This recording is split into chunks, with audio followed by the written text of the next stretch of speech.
just the love, you know.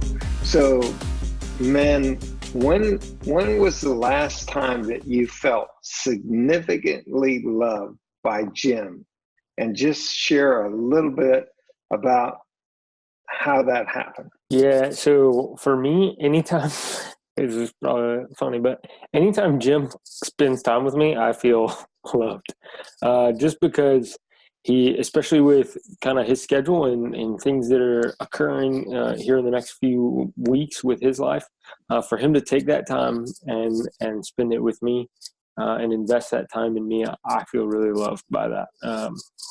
Anytime he asks me to do anything or anytime he sends me a message or email or includes me in on anything, I feel loved by that.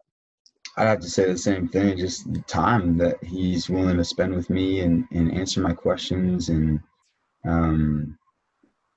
just going back to one thing, I really appreciate how Jim he doesn't always tell me what to do, but he'll say, well, this is what I would do, but I want you to follow Jesus and ask him what you should do, you know? And, but he's always giving that advice, but not telling me that's what I should do. And then, I think the other thing about it is he's very open-handed in letting me run with what I feel like God wants me to do. And just, he takes the things that I say as well he's a really good listener, I guess. You know, he listens and he's teachable as well. So his humility and teachableness just is a great example to me. And I feel super loved by that with him. Yeah, I'd probably say the most unique attribute of Jim, when we were starting to launch overseas and when we landed overseas, there was a lot of people who wanted to be in our lives and in our team's life.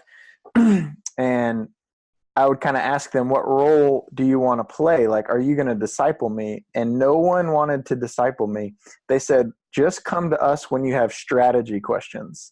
They said, we're the strategy guys. We'll give you advice on that.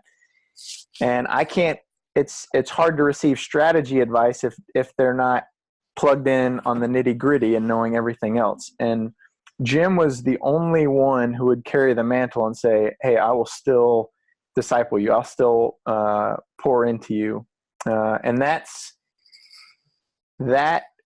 plays itself out. And I mean, we just had our iron the other day, and Jim's encouragement and his feedback came from 6 years of deep investment, not just giving strategy coaching advice, but we're doing conflict resolution over the last 6 years. We're